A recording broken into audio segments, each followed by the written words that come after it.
करने का आपने तमाम मीडिया क्या उद्देश्य? देखिए, हमारा एक कर्मठ कार्यकर्ता और सक्रिय कार्यकर्ता धर्मात्मा निषाद था, जिसके आत्महत्या है कि हत्या है, उसके संबंध में एक प्रेस कॉन्फ्रेंस भी बुलाई गई है। एक तो मीडिया बंधुओं को धन्यवाद देना था कि उन्होंने तथ्यों को सामने लाया और उसको गलत संदेश जाने से रोका है।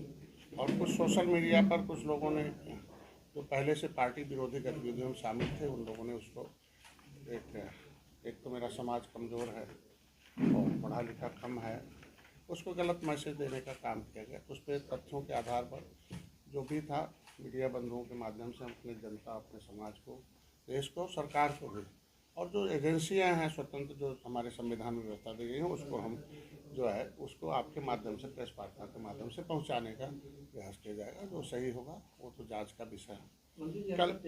कल दिनांक 16/2/2025 को दिन रविवार को निषाद पार्टी के कार्यकर्ता धर्मात्मा निषाद की आत्महत्या का जो प्रकरण सोशल मीडिया पर सामने आया है, साथ ही आत्महत्या प्रकरण में मेरे और मेरे परिवार पर कई तथ्यहीन और व्यर्थहीन आरोप लगाए गए हैं। मैं हमेशा से पक्षधर रहा हूँ कि जीवन अनमोल है, उसको अपने परिवार और समाज सेवा में लगाए रखना चाहिए। कल से लेकर आज तक न जाने कितने आरोप प्रत्यारोप मेरे और मेरे परिवार के ऊपर, पार्टी के ऊपर लगाए जा रहे हैं। साथ ही एक तरफा मीडिया ट्रायल भी मेरे और मेरे परिवार के लिए किया गया।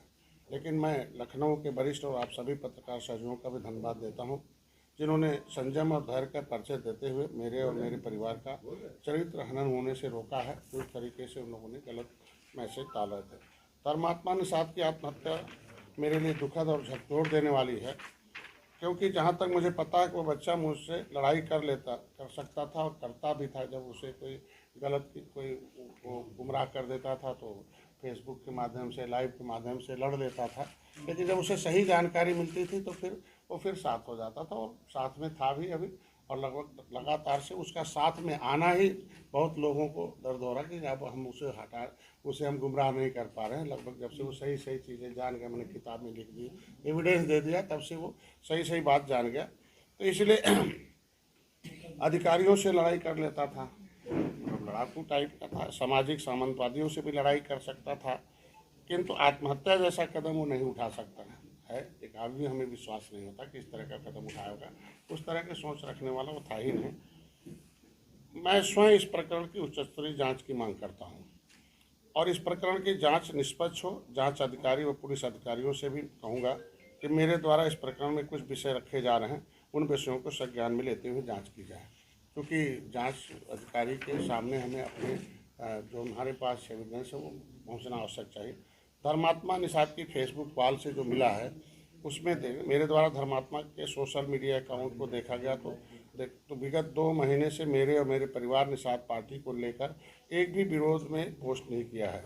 हाल ही में 13/1/2025 को निषाद पार्टी का संकल्प दिवस जो अधिकार यात्रा था, उस समय महाराजगंज गोरखपुर पहुंचने पर धर्मात्मा निषाद स्वागत में, रैली में, हर शहर में था और उसमें बढ़ चढ़ के हिस्सा भी लिया, मंच पर थे और तमाम देखा होगा आपने, उसने पोस्ट भी किया था। और मैं खुद ये समझने में असमर्थ हूँ कि अगर किसी व्यक्ति या मुझसे या मेरे परिवार से या मेरी पार्टी से कोई द्वेष भावना होती तो 1/2/2025 तक मेरे परिवार मेरी पार्टी की तारीफ क्यों करता। 13/1/2025 के बाद मैं गोरखपुर में नहीं गया हूँ बस, और तब से लेकर आज तक उससे मेरी बात भी नहीं हुई। और मेरे बेटे प्रवीण निषाद की लगभग 2 महीने से भी अधिक समय से उससे बात नहीं हुई है। और मेरे छोटे बेटे सरवन से 4/2/2025 को फ़ोन पर बात हुई थी। उसमें मैरिज यूनिवर्सिटी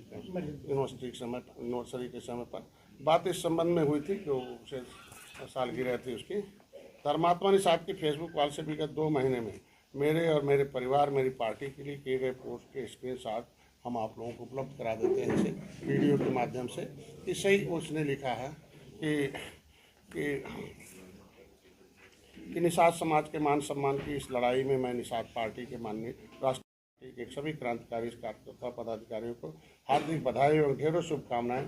संकल्प दिवस के शुभ अवसर पर जिस तरह का जोश और जुनून के कार्यकर्ताओं का देखने को मिला है, उससे यह प्रतीत होता है कि जिस तरह से 2015-2016 के बीच पार्टी के कार्यकर्ताओं का जोश जुनून देखने को मिलता था वही जोश और जुनून अब पुनः पार्टी के कार्यकर्ताओं के अंदर देखने को मिल रहा है। और ये जोश जुनून से ये भी संकेत दे रहा है कि आने वाले दिनों में प्रदेश की सत्ता, देश की सत्ता किसके हाथों में होगी, ये निषाद पार्टी के कार्यकर्ता, निषाद समाज तय करेगा। सत्ता के दम पर निषाद समाज का अत्याचार करने वाले सत्ता के शैतानों, तुम भी कान खोलकर सुन लो कि अगर यह लोग मित्रता निभाना जानते हैं तो समय आने पर अपने समाज को रक्षा हेतु लड़ना भी जानते हैं। धर्मात्मा निषाद है, उनके आईडी से 14 जनवरी इस है 2 महीने पहले ये करते हुए फोटो है और हम उसे पीपीटी में अभी आपको दे देंगे। ये जब से सही बात जान गया, गुमराह करने वालों से दूरी बना लिया और सही साथ हमारे कार्यकर्ताओं, मेरे द्वारा लिखी हुई किताबों को, और तभी तथ्य जब एक एक जान गया तब से वो हमारी पार्टी के साथ आ गया। तब से जश्न के मूड में देखे नाचते हुए मेरे साथ है। ये अभी 1 महीने पहले का। उसके बाद कोई पोस्ट नहीं लगाता रहा है।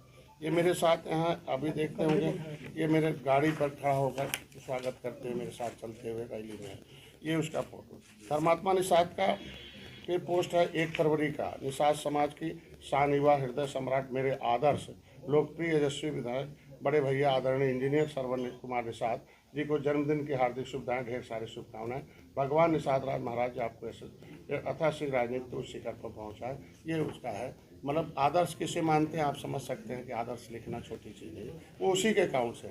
इतने पोस्ट देखने के बाद मैं अब आपके विवेक पर छोड़ रहा हूं कि क्या यह आत्महत्या का प्रकरण मेरे साथ संबंधित है या नहीं है। यह तो विचारणीय बिंदु है, सभी लोग विचार कर बुद्धिमान है। दूसरा, धर्मात्मा की फेसबुक आईडी से जो पोस्ट डाला गया है उसमें ऊपर फर्जी मुकदमे की बात की गई है। जहां तक मुझे पता है कि धर्मात्मा पर नवंबर या दिसंबर 2023 में जनपद महाराजगंज में मारपीट के मामले में मुकदमा लिखा गया था, जिसका उन्होंने अपनी पोस्ट में भी जिक्र किया है। मुझे ज्ञात है कि दिसंबर 2023 में ही उसको उस मामले में जमानत बाहर आ गया था। कई धाराएं उन पर से हट गई थी, क्योंकि अब कुछ मामूली धाराएं उन पर बची हैं। यह सोचकर अचंभित हूँ कि बीते 14 फरवरी